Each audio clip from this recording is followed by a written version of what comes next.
Welcome to the 14th edition of A.P Youth about politics. I'm Isabel Dickmeyer. So, welcome back, everybody.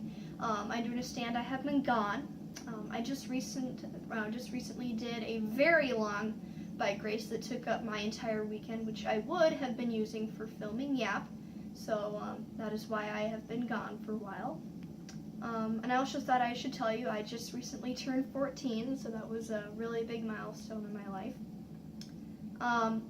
And just in case you haven't heard it on the news, John McCain does have a brain tumor, which is very, very sad, and my thoughts are with him. Alright, so starting off today, the Boy Scout speech. So, you guys know the Boy Scouts are all about serving the community, right?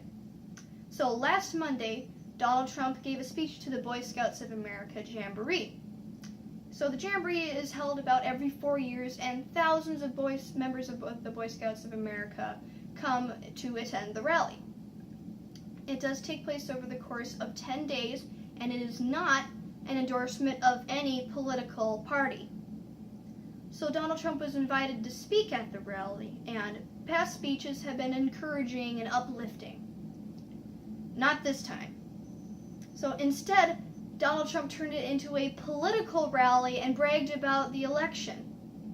So that's like doing a speech in school about Abe Lincoln and then bragging about your test scores. They don't go together. So he talked about Washington, aka the swamp. And wasn't he supposed to drain the swamp?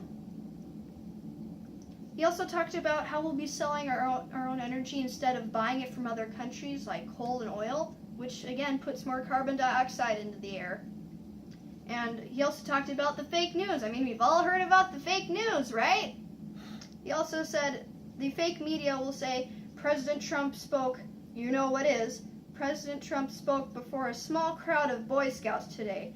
That's some crowd. Fake media, fake news. The polls, that's also fake news. They're fake polls.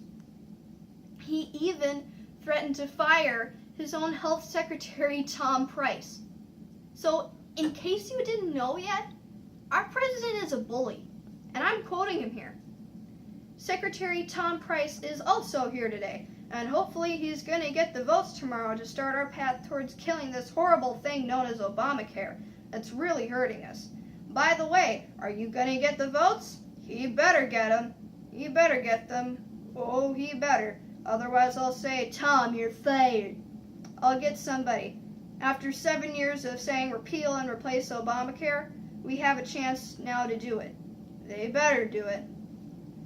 Nothing like a good-natured joke, am I right? He also said this, and by the way, under the Trump administration, you'll be saying Merry Christmas again when you go shopping, believe me. Have you ever heard someone say Happy Holidays? So when you say Happy Holidays, you're showing respect to other people's holidays that are also in December. So some people don't celebrate Christmas. Instead, they might celebrate Hanukkah, Ramadan, Kwanzaa, or the Chinese New Year. So just saying Merry Christmas is saying that other people's holidays don't matter as much. So you're practically insulting other people. And Donald Trump's done that a lot, so I'm not really surprised. Another thing to celebrate is how our voices are being heard with health care. So the Obamacare vote. The Senate has been trying to repeal and replace Obamacare for a long time. So all three bills that they had voted on as of this last Friday have died. So let me recap. The Republicans have enough votes without the Democrats to pass the health care by themselves. So what does that tell you?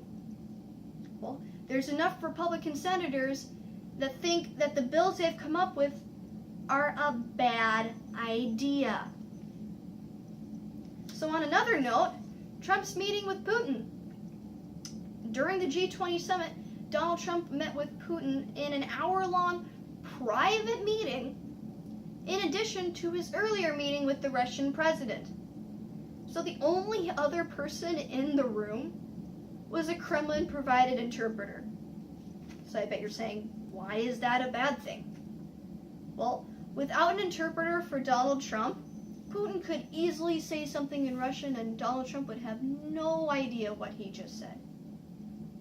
So practically, you and your friend can talk about other kids in Spanish, like talk behind their backs, and they would have no idea what you were saying. So nobody really knows what was said in that room, and what could they possibly be talking about anyways that they didn't talk about in their other conversation that they had?